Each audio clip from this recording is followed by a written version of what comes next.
You're listening to the Churchosity Podcast, where we talk about the Gen X take on church culture.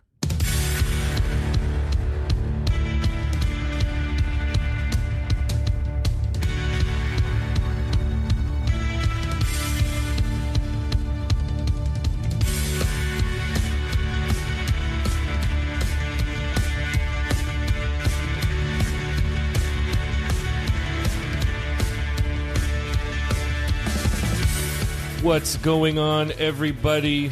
Welcome to another episode of the Churchosity Podcast. My name is Heath Brady, and I am your host. My name is Andrea Brady, and I'm your co-host. We're just a couple of Gen Xers who are trying to give our perspective on church culture, and this podcast is dedicated to the Gen X Christians. You know, the ones that want to just keep it simple. Those ones who just want to live a quiet, peaceable life, after all. We represent the generation of Christians who sometimes looks at what other people are doing and thinks, whatever. But as it says in 1 Timothy 1:5, the goal of our instruction is love, from a pure heart, and from a good conscience, and from a sincere faith.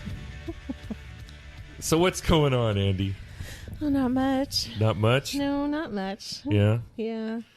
Been kind of an interesting couple of weeks weather-wise, wouldn't you say? Yeah, it's kind of been gross and rainy and cold and foggy and that was after 4 days of rain and sub-freezing temperatures. yeah, I'm ready for spring. Yeah. I'd like spring to be in the air. I kind of feel like I've been hibernating. Like I'll spend all day long inside and never go outside unless it's like to the car and then back inside. But I really hate that. I like spending time outside, but it's just too cold for me right now. Yeah. One way that you and I are a little bit different is that I do get cabin fever. Mm-hmm. And I will literally try to come up with reasons to go run errands or something just to get out of the house for a while, because it can get a little depressing, like sitting in the house and looking outside and it's raining or it's foggy or it's cold or whatever. Yeah. And I like taking drives. Yes. Even if we're just out driving just for a drive, that's kind of nice. And if we like accidentally end up at Costco and spend our children's college tuition on groceries or something like that. Yeah, that's about right. Yeah. So what's been going on? You had anything like on your mind lately? Anything that's just been like you've been chomping at the bit to get off your chest or anything? I don't know if I'm chomping at the bit, but there is... You've never really been one to chomp at the bit about anything. No. Well, unless it's a garage sale. I get pretty excited about those. Yeah. Not so much anymore because I'm trying to get rid of stuff. But yeah. We might be having our own garage sale one of these days. I think we need to. Yeah, I have a lot more stuff I need to get rid of. I'm trying to simplify. I mean, we always talk about simplifying, and yet I keep buying more stuff and bringing it home. Yeah, I had a conversation this week with a friend of mine, and it triggered something within me. Uh-oh, trigger warning. It wasn't a bad thing necessarily. We were just talking, and it made me realize that I'm not alone and that there are other people out there who are experiencing similar issues as a parent. Boy, sounds like this is going to be deep. Yeah, well, okay, so let's just say, we're Gen Xers. Oh, we don't just say we're Gen Xers. We are Gen Xers. We are, okay. Okay. And we have children who are Gen Zs and Millennials. Correct. Okay. So I'm talking with my friend, and they have a child who's in their late 20s. And that would make them a millennial. A young millennial. A young millennial. Yeah. There's the old millennials, and then there's the young millennials. So yeah, the old millennials are like the 35-year-olds who are what didn't we used to call that like Gen Y back in the day? Exactly. Yeah, where are those people now? They're the ones we can relate to a little bit better. But aren't those the millennials that call us boomers? No. Oh, okay. No. They're the ones who don't want to be called Gen X, but are really close in age to us. Anyway, so I'm talking with my friend who's also Gen X, and they have a child who's in their late 20s, and his children are getting married. He has two children that are in their 20s, and they're getting married, which is great, But the conversation took a turn, and we were talking, and I brought up the fact that a lot of kids their age, a lot of young millennials don't want to have children. And I've been hearing this more and more and more, even from our own kids, that even if they decide to get married, they probably won't want to have kids. So I've been wrestling with the reality that I might never be a grandparent. And it makes me sad, but I'm okay with it. I think at this point, I'm okay with that. Yeah? Yeah, I think I am. But the question still lingers. When I was young, when I was their age, or even younger, I definitely thought I was going to get married and have children. Right. It never occurred to me that I wouldn't want to get married or wouldn't want to have children. It was always in my mind that I wanted kids and I wanted to be married. Would it be fair to say that it's just kind of what we anticipated the future was going to be for us when we were kids, that someday we would meet the person of our dreams or not, but we would meet that person that we'd fall in love with, and we would get married and we would have kids. Yeah. So I wanted to explore why we think maybe things are taking a turn and things are changing in our culture. And of course it's affecting our church culture as well, because I think a lot of people even in the church that are young and getting married, or if they're getting married at all, they're deciding they don't want to have kids. Right. And I don't know. I did a little research. Oh. I did a little bit of research. My wife doing research up in here. One of the statistics I found was that only 60% of the kids born around 1997 will marry by the age of 40. Wow. So that's 40% who are choosing not to get married. So, or, not getting married. And those are for white, non-Hispanic people. But that's 60% of Americans born around 1997. Yeah. So that's the age of our oldest three and older. Yeah. So our three oldest. Mm-hmm. Okay. Yeah. And it said there's a 60% chance that they'll get married? Yep. Or 60% of those will get married, leaving 40%. That's what they're estimating by the age of 40. Wow. Yeah. Well, that's interesting because, we hear a lot of comedians and a lot of public speakers and just in general people kind of talking about how there's so many 35-year-olds still living in their parents' basement playing Call of Duty. Yeah, that's true. That would be that demographic. So right. Does that mean that the other 40% are going to live in their parents' basement? Or? I don't know. Yeah. I think, and I looked at another statistic here. I've got, this is a projection for Gen Z and for millennials. This is something that they surveyed these groups of people. Anyhow, only 20% of Gen Z think that they might want to get married before the age of 30. I mean, 30 is pretty young, but it's not. It's kind of about the right age, I think. So when they quizzed or surveyed these groups of people, it's the Gen Zs. Only 20% of them wanted to get married before the age of 30.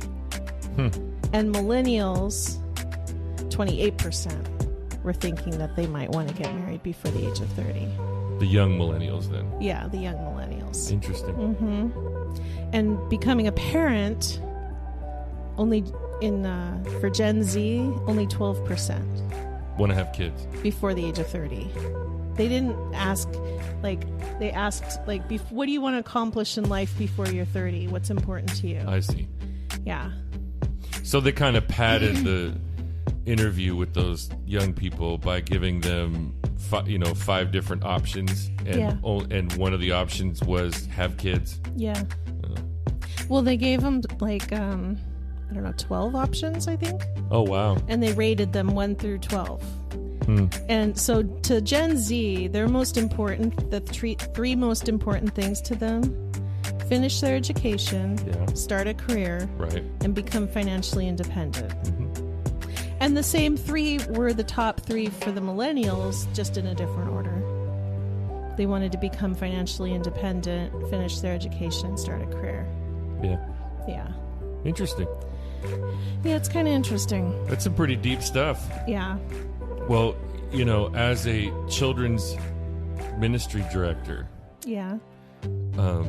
these are, and having been in ministry for quite a long time, specifically with children and with youth, this is something that I can really attest to and bear witness to, that not only does it seem like the younger generations don't want to get married, but they do in fact don't want to have children. Yeah. And I used to think, like, several years ago, a church that we were in, I was serving in children's ministry, and when I had first started in that role, there was a lot of kids in that Sunday school program, and within 2.5 years, it was almost cut in half. Wow. Because the ministry was aging out. And I thought, well, maybe it's because of, maybe it's a geographical thing. Maybe it's because of where we live. And so, of course, as any good minister would do, you want to do some research. Right. And you make some phone calls, and you get on the internet, and you write letters or emails to people, and come to find out, it's kind of an America thing. Oh. That the millennials, I mean, we knew a lot of young people at one point who were 25 to 35 years old, and only a handful of them had gotten married. And only one of them two of them had babies, and that was just in that one church. And so I remember those conversations back then with staff and leadership, like, our Sunday school program is aging out. Yeah, there's no babies. And like, please don't hear us saying y'all need to get out there and start having some children, because that's not what we're saying. No, we're just exploring the why. Yeah, we're exactly. Like, why? What is going on? And that's a really, really great conversation. Yeah, I mean, it's completely. I have a theory. What is it? Well, we always talk in a general sense about how the different generations were or are. Right. And we've mentioned this in a previous episode, that our generation were the latchkey kids. Oh, yeah. And we were left to fend for ourselves. A lot. The majority of the 80s brats, we took care of ourselves. Yeah. And had all kinds of freedom. Oh, man. So independent. Right. Yeah. And so when we grew up, and God forbid became adults. Oh, gosh. And we started getting married and having children. Yeah. I can't speak for every Gen Xer out there, but I just find it curious that so many people our age, you and me, Andrea, that so many people our age who had children turned into helicopter parents. We did. Well, it's almost like we decided we wanted our kids to have it better than us. Well, every parent wants that. Yeah. That's been that way since the dawn of time. If we felt neglected at all, we certainly never wanted our kids to feel that way. And I think that that's a healthy desire for your kids. Like, you don't want your kids to ever feel neglected. You don't want your kids to ever feel like you don't care or that you don't want to be there. Right. And our generation, we took it to the nth degree, bro. Okay. Like we decided that our kids were never we were never gonna miss what our kids were doing. Never miss one of their games. Never miss one of their concerts. Right. We were gonna make sure that they were in plenty of activities, and we were gonna drive them to every single one of those activities, or carpool them to every single one of those things. That's where the whole helicopter parenting. We were just lifting off to the next stop, to the next stop, to the next stop. Right. And some of us even coached our kids to make sure that they got quality activities, Yep. And so all of, that's basically the millennials now and Gen Z. That's how we raised them. And so That's a lot of work. Well, and they get a good head on their shoulders, and they look at how freaking exhausted we are, or what they perceive is that we're exhausted. Yeah. And they probably think to themselves, first of all, I don't want to be that tired. Yeah. That's way too much work.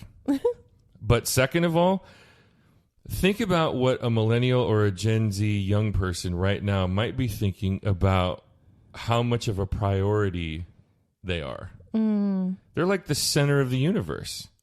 I mean, here's another thing. We raised them to be the center of our universe. We did, because we were the ones going around and inventing smartphones and taking 87,000 pictures of little Joey and going, here's my little rock star. Everybody's freaking kid became a superstar who could never do anything wrong. Ooh. And, shined at everything that they touched. Right. We came out with the fair play for all culture in sports, and making sure that everyone got a trophy and everyone got a ribbon, and we didn't keep score of games and things like that. All of our children are used to being put first. Yeah. Well, life isn't really like that, is it? It's not, but at the same time, especially the millennials, they might be thinking to themselves, I don't want to stop being the center of my universe. I don't want to have to pay attention to another life. I don't want to. I mean, the idea of being a parent is scary all by itself and exhausting. But on top of that, the idea of having to put my needs and my wants aside to care for another life, I don't want to do that. That might be what they're thinking. Yeah, back in the 80s, we had a word for people like that. What was that? Dinks. Dinks. Remember the dinks? Dual income, no kids. And they were rare. Yeah, I mean, and it was kind of a derogatory thing. Like, they were selfish and, consumer based. That was Freddie and Sarah, who lived on the east side. Yeah, and they drove a BMW. And yep, or they two. both did, yes. Yep. That's so true. I know, and we just, Gosh, we made you know what? fun Now of that I'm thinking about it, the neighborhood I grew up in, right across the street from me, there was a couple like that. And you called them dinks. And we called them dinks. Yes. Or my parents did, yeah. Yeah. Wow. Funny stuff. But, you bring up this is really, really interesting stuff. And now my wheels are spinning. Talking about this whole being the center of the universe kind of thing.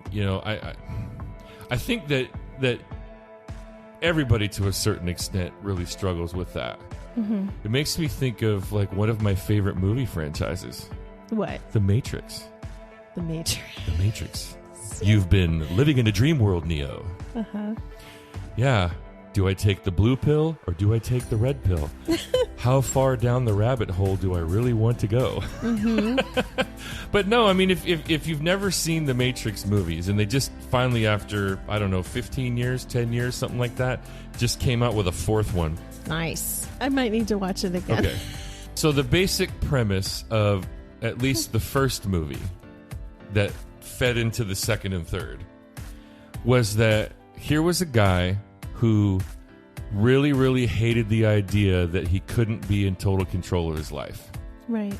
And because he felt like there was something wrong with the world, he wanted to find out what it was. And so, it turned out... How deep does the rabbit hole really go? How deep does the rabbit hole really go? And so, he finds out that the world that is really going on around us isn't real. That's the Matrix, that it's a dream world, and he meets a guy named Morpheus who offers him the opportunity to discover what actually is the real world.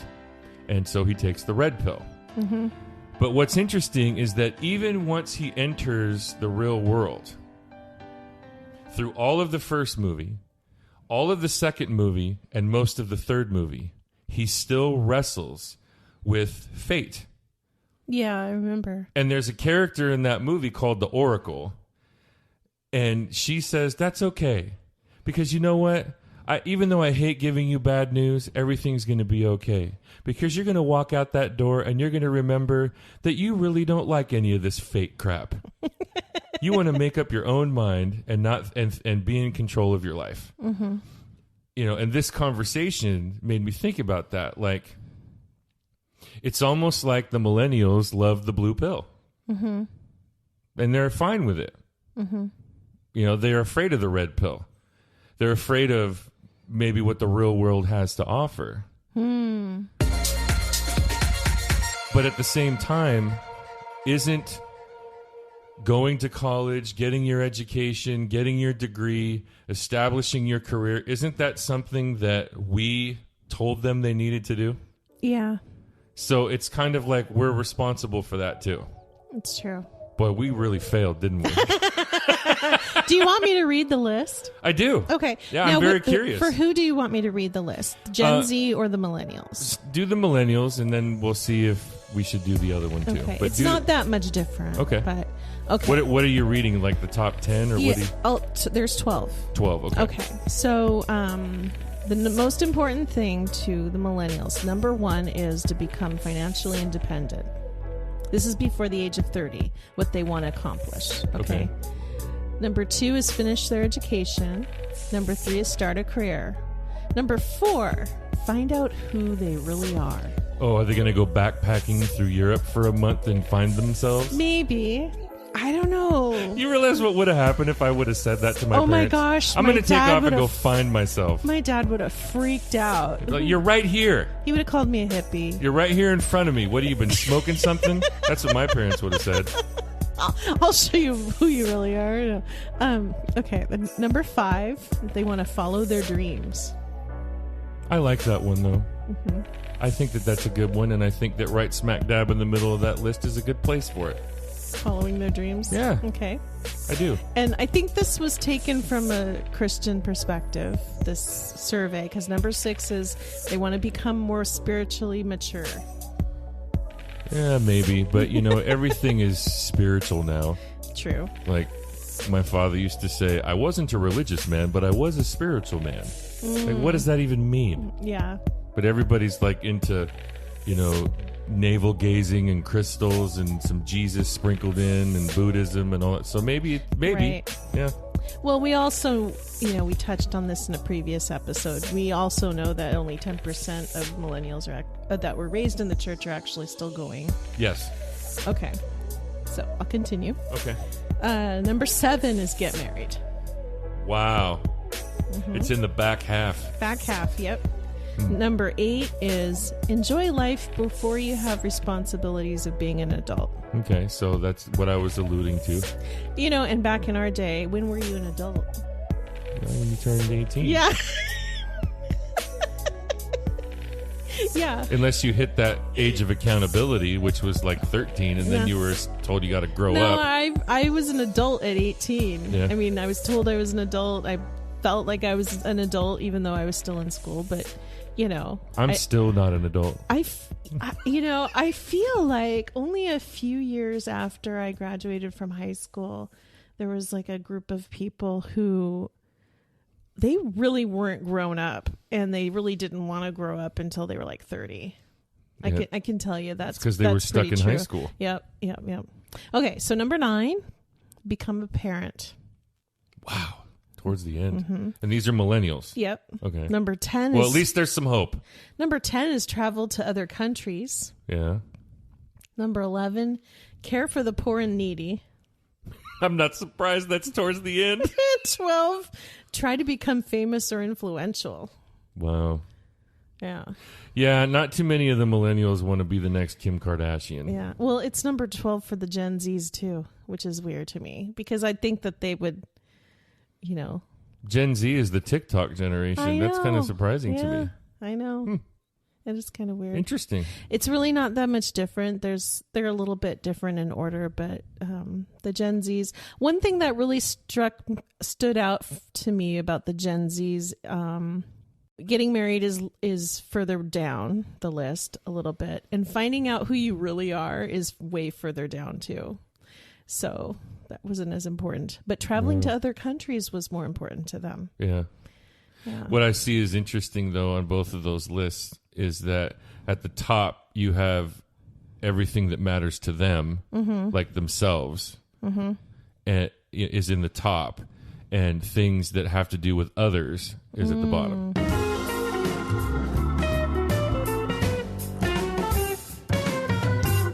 That's kind of interesting. Yeah, it is interesting. Yeah. We thought when we graduated from high school that we had it all figured out and we were indestructible. We did. And then we realized that we didn't have anything figured out and we were very much vulnerable. We're still figuring it out. Absolutely. At nearly 50 years old, we're still figuring it out. Yeah. I haven't grown up yet. No. I'm like the forever Peter Pan. Like I don't want to grow up. It's kind of weird. I mean, I don't want to grow up. I am grown up. I'm totally grown up, and I've been grown up for a long time. But, I still appreciate childlike fun. Yeah. And I feel like I'm starting to get to the point where I can say I have some wisdom. I found a couple gray hairs the other day. So I guess I'm pretty wise. The book of Proverbs talks about how revered people with gray hair are. Yeah, look to the gray hairs. Look to the gray hairs. Gray hair is a sign of wisdom and knowledge. Mm-hmm, yeah. Mm-hmm. Blessed is the one who receives knowledge from the gray hairs. My favorite. Here is wisdom. Get more wisdom. That's right. It's so true. I can never have enough. Yeah. Isn't that stuff is really interesting, man. You've really got me thinking now. Being the age that we're at now, I was kind of looking forward to being a grandpa. I was looking forward to being a grandparent. Yeah, but that's their choice, Mm-hmm. If they don't want to have kids, then they don't have to have kids, and it means I get to hold on to more of my money. Just kidding. Well, I guess, when the kids move away and they all grow up and we're empty nesters, etc., then I guess we can devote more of our life to serving the Lord. And traveling. Yeah, and traveling. And having fun. But maybe then we'll simplify. Yeah, I'm working on it. Our baby is looking at colleges now. Yep. That is just crazy to me. I know. This week, I'm excited. This week we went and toured a college. Uh-huh. And I was walking around and I'm thinking to myself, this is not happening. This I was looking around thinking, this is happening. But it's just, it's kind of surreal. Yeah. Like this is number 5. Yeah. I mean, I can't believe, I don't feel old. I'm not old, but I can remember being her age. I can remember being 18. I can remember getting ready to go to college, and I just wish I could, go back and do it again. Being on campus and looking around, and she's got it all, man, and she doesn't even know it. Right. Yeah, 90% of the things, 90% of the opportunities and the things that are being offered at these colleges, they didn't even exist or were even a thought when we were 18. No kidding. And I'm just talking about scholarships. I'm talking about activities, services, hardware, furniture, everything. I'm just really? Wow. They have so many resources at the college now. Yeah. That, they basically hold their hand the whole time. But what's kind of impressive about it is that I have to, especially this school that we looked at recently, I'm very, very impressed with how so many different types of industries and facilities have kind of come out of the pandemic era. Yeah. We're still dealing with it, obviously, but, there's so much negativity about all things COVID, and yet I find myself saying all the time that this has given us such incredible opportunity to try new stuff. True. All bets are off. We have permission to really, really try thinking and trying things that are outside of the box. Mm-hmm. It's true. And the trend of virtual or online school for college had already been around for quite a while. Mm-hmm. But with technology and the advancing of all things internet, there are just so many things that they're able to do even while they're in person, but respecting, boundaries and spaces and whatever. It's really, really cool. The pandemic also, I think, pushed people who were like uncomfortable with the technology to actually forced them to do it. Oh, yeah. You know, the technology's been there for a while. I mean, for a long time, you could FaceTime or Skype or now the Zoom calls, and you know, those of us. I mean, I have to admit, I'm not like super excited about being on a video conference call, but I'm totally comfortable with it now. And I think that might be because of our generation. We don't even like leaving voicemails. It makes me think of the Jetsons. Oh, yeah. Remember they bling, had the bling, video bling, bling. they had the video call, and when the wife, I forget what her name was, sat down in front of it. Jane. Jane. Jane. She like put on her fake face. Right. I wish I had a fake face to put on. Like she had, you know. I wish I had a Rosie the robot. Oh gosh, I need a Rosie. Hey, I have a Roomba. That's almost. Oh, as there good. we go. Ronnie the Roomba. That's right. But yeah, it's amazing all the technology that they have at their fingertips now. What? You know what's creepy? So, Star Trek, the original series, yes, came out in like 65 or 68 or something like that, before we were born. Yeah. Gene Roddenberry, like, saw into the future somehow. Because if you think about it, and, you know, and I don't mean to, like, butcher Trekkie world or anything like that, but I know some stuff about Star Trek. What? I don't really know that much about Star Trek. back in the late 60s, Gene Roddenberry invented this science fiction television series about all of these people on a spaceship traveling through the universe, and they use things like communicators to talk to each other. Like one of them would be down on the planet and the other one would be up on the ship, and they would go beep beep beep beep beep beep beep, pull this thing out of their pocket, and they'd talk to each other. Yeah. Well, I remember back in the late 90s, we had, do you remember what those things were called? They were like walkie-talkies, and you could talk to each other from like a million miles away. Yeah, like I remember. Long before cell phones and long before smartphones, obviously. I forget what they're I don't remember what they're called now, but they didn't live for very long because the technology really sped up in that department. But now, you know, 85% of the world is walking around with a computer/communicator in their pockets. Yep. Or how about when the Starship Enterprise got hailed by someone on another spaceship? The Klingons. And they said, on screen. Right. Oh, guess what? They're FaceTiming now.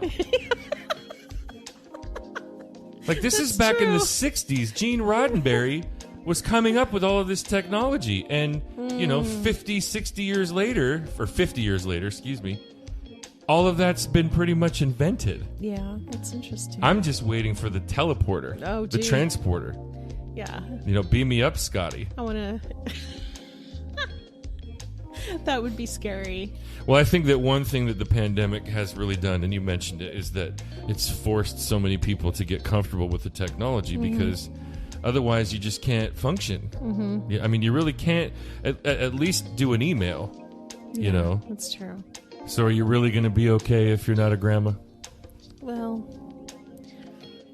I don't want to, I don't want to push it, but... Because remember, our parents and their parents, those were the generations that were like, when am I going to have some grandkids? That's true. When am I going to have some grandkids? When are you going to get married and make me a grandmother? You know, our parents were the ones saying that. True.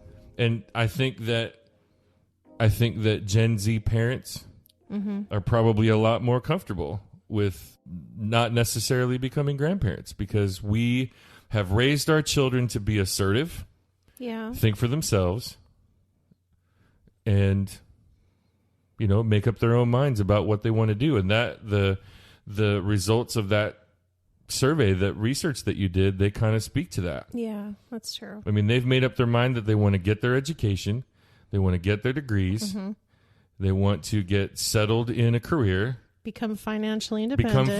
I'm all for that. Yeah. And then maybe we'll get married. But probably not have kids. Right.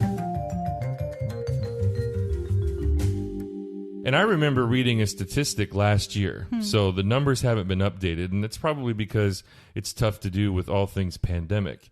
But I remember a year ago reading a statistic that there was a 28% decline in new babies being born in America. That is a substantial decline. And as I mentioned before, if you go to church and you look in your kids' ministry right now, how many kids are in your Sunday school today versus pre-COVID numbers? Right. How many babies are in your nursery today versus pre-COVID numbers? And I don't think that COVID has anything to do with how many children are not in your church. I just don't, because those of us who have returned to worshiping on a regular basis, the numbers and data still speak to the number of folks who have actually returned to church. Okay. It's still the same. The percentages are still there. It's kind of nuts. Wow. Well, I think that rather than slipping into depression over this, I think that you and I should just get used to doing what we've been doing for several months. Staying up late, watching shows that make us laugh. Right. And, I've been really impressed with the fact that you've gotten me to fall in love with some shows over the last few years, because I hate comedies. I don't like comedies. Right. But you've picked a couple. I think that as a Gen Xer, we're doing what we do best. We are adaptable. Yes. And this shows how adaptable we are. We adapt and overcome. We never know what's going to happen in our life. I mean, our life's taken twists and turns, and it really has. It's not like, I always thought I was going to be a grandparent one day, but it's not something I really thought about much until, maybe 5-10 years ago. Yeah. So, I mean, it just seemed the natural order of things, but our life has taught us to be adaptable. We've been adaptable since we were latchkey kids. Yep. We're always adaptable, and that's what we do best. That is a really great point. So I think that we should just keep adapting and watching reruns of The Office and The Big Bang Theory and trusting the Lord. And one day we'll simplify completely, sell everything we have, and move to Florida. And go to Disney World every day. Go to Disney World every day, and I'll be that 65-year-old man that's sweeping up garbage, saying, "Have a magical day." We'll be retired. Yeah, we will. We'll be sipping some kind of limoncello drink. Oh, I like that in already. Epcot. So, Andy. Yes. I have a question for you. What is it? Our ability to adapt and overcome. Yeah. Are we taking the blue pill or the red pill when we do that? Is it the blue pill that... I don't know which pill's which. I don't remember. The red pill takes us down the rabbit hill. The red pill takes us down the rabbit hole. Yeah. The blue pill keeps us... in the Matrix. In the Matrix, well, believing the facade. We want to be in the rabbit hole. We want to be in the rabbit hole? Yeah. Yeah. So the message then is what? Take the red pill, ladies and gentlemen. Your life will be so much better. Trust in the Lord with all of your heart and do not lean on your own understanding. In all thy ways acknowledge him and he will direct thy path. Amen. Proverbs chapter 3 verses 5 and 6. Woohoo. And that's all we have to say about that. Thank you for tuning in once again to another episode of the Churchosity Podcast, the show where we try to give you the Gen X take on church culture. And thank you, as always, to my amazing and awesome co-host. Thank you. I had fun. Be sure to follow us on all the socials. That's Facebook, Twitter, and Instagram. Our handle is @ChurchosityPod. Drop us a message and give us your feedback. We would really love to hear from you. And especially if you're listening to us on Apple Podcasts, be sure to give us a rating, and it has to be 5 stars. Just kidding. But yeah, please be sure to give us a rating and leave a comment, leave us some feedback that helps promote the show, helps support the show, and helps others find the show as well. But don't forget to spread the word about the Churchosity Podcast. Be sure that you tell a friend to tell a friend what we're doing here. Yeah, we would love for them to be a part of the conversation too. But always remember that the goal of our instruction is love. From a pure heart. and from a good conscience. And a sincere faith. So we thank you once again for listening, and we'll catch you next time on the Churchosity Podcast. Peace.